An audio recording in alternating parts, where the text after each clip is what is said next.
বিশেষকৈ ছবিখনৰ বিষয়বস্তুটো অৱতাৰণাগতিক বিষয়বস্তু আৰু বিষয়বস্তুটো ট্ৰিট কৰি যাওঁতে পৰিচালকে যিখিনি কৰিব লাগে খুব ভাল কৰিছে চিনেমা হিচাপে ভাল ছবি হৈছে গমন চিনেমাখন চাই মই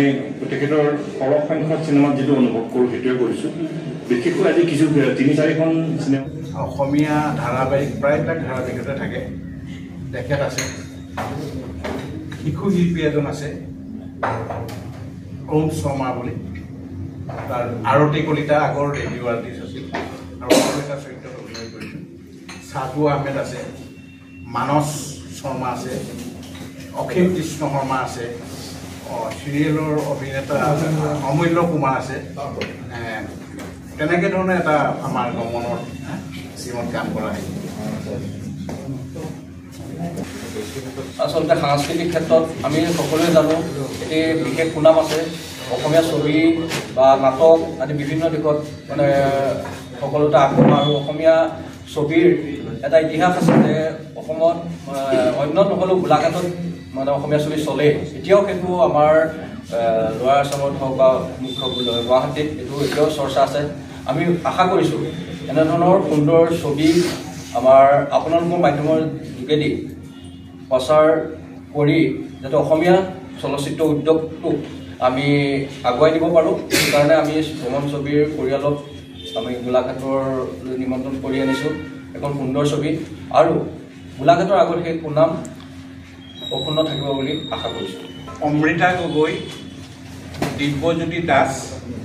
অখিল কৃষ্ণ বৰুৱা আৰতি কলিতা পৰমশ্ৰী শৰ্মা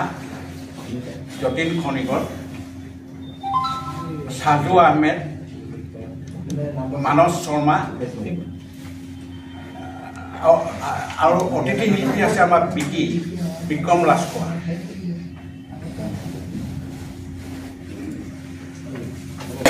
ক্ষেত্ৰখনত বহুত দিনৰ পৰা লাগি আছে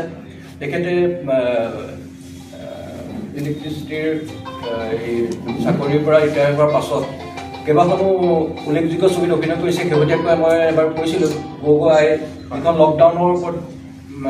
পটভূমি নিৰ্মিত চন্দ্ৰমোদয়দেৱে পৰিচালনা কৰিছিলে সেই ছবিখনত খুব সুন্দৰ অভিনয় কৰিছে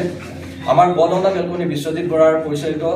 বদন্দা বেলকনিত এটি খুব সুন্দৰ চৰিত্ৰ অভিনয় কৰিছিলে আৰু এই ছবিখনতো দুৰ্দান্ত অভিনয় কৰিছে আৰু আমি ভাবোঁ এই ছবিখনৰ এটা বাৰ্তা আছে সমাজৰ ড্ৰাগছৰ যোগেদি এটা সমাজ সংশোধনৰ এটা সুন্দৰ বাৰ্তা আছে গতিকে আমি আশা কৰিছোঁ এই ছবিখনে আমাৰ সমাজৰ বাবে এটা সুন্দৰ বাৰ্তা গ্ৰহণ কৰিছে আৰু সকলোৱে আপোনালোকৰ মাধ্যমেৰে চাব বুলি আশা কৰিছোঁ এইখন ছবি প্ৰত্যেকটো চেনেলতে